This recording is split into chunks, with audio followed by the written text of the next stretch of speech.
తెలంగాణ రాష్ట్ర ముఖ్యమంత్రి యనుమల రేవంత్ రెడ్డి జన్మదిన శుభ సందర్భంగా షేర్లింగంపల్లి నియోజకవర్గం ఆల్విన్ కాలనీ డివిజన్ పరిధిలోని భూదేవి హిల్స్ కాలనీలో Medchal Malkajgiri district SCCL convener K Chennaiah మరియు కాలనీ వాసుల ఆధ్వర్యంలో ఏర్పాటు చేసిన పుట్టినరోజు వేడుకలకు ఆల్విన్ కాలనీ డివిజన్ కార్పొరేటర్ దొడ్ల వెంకటేష్ గౌడ్ ముఖ్య అతిథిగా హాజరై కాంగ్రెస్ పార్టీ నాయకులతో కలిసి కేక్ కట్ చేసి ముఖ్యమంత్రికి జన్మదిన శుభాకాంక్షలు తెలియజేశారు. కార్యక్రమంలో భాగంగా కాలనీలో ఉన్న నాభిశీల బొడ్రాయి వద్ద సీఎం రేవంత్ రెడ్డి పేరు మీద ప్రత్యేక పూజా కార్యక్రమాలు నిర్వహించారు. కార్యక్రమంలో సమ్మారెడ్డి, రామదాస్ గౌడ్, చంద్రశేఖర్ రెడ్డి, మల్లేష్ గౌడ్, పోషెట్టి గౌడ్, సుండు యాదగిరి, సత్యనారాయణ, స్వామి, నరేందర్ రెడ్డి, కాలనీ వాసులు, మహిళలు, రేవంత్ రెడ్డి అభిమానులు, కాంగ్రెస్ పార్టీ నాయకులు తదితరులు పెద్ద సంఖ్యలో పాల్గొన్నారు.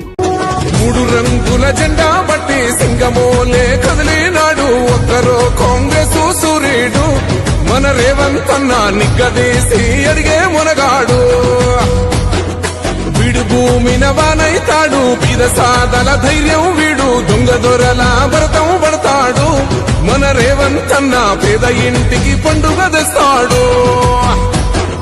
సోనియమ్మ దివెనతోని రాహులన్న సైనికుడయ్యి పెద్ద కొడుకై యుద్ధం చెయ్య సిద్ధమాయే రేవంత్ అన్న. మూడు రంగుల జెండా బట్టి సింగమోలే కదిలినాడు ఒక్కరో కాంగ్రెస్ సూర్యుడు మన రేవంత్ అన్న నిగ్గదీసి అడిగే మునగాడు.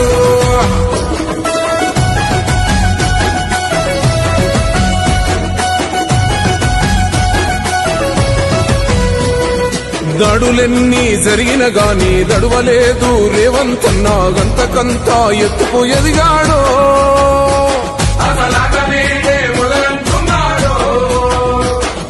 మొక్కనాడు పోలేదు, ఒక్కడయ్యి కొట్లాడాడు, అందుకే పెద్ద నాయకుడయ్యాడు.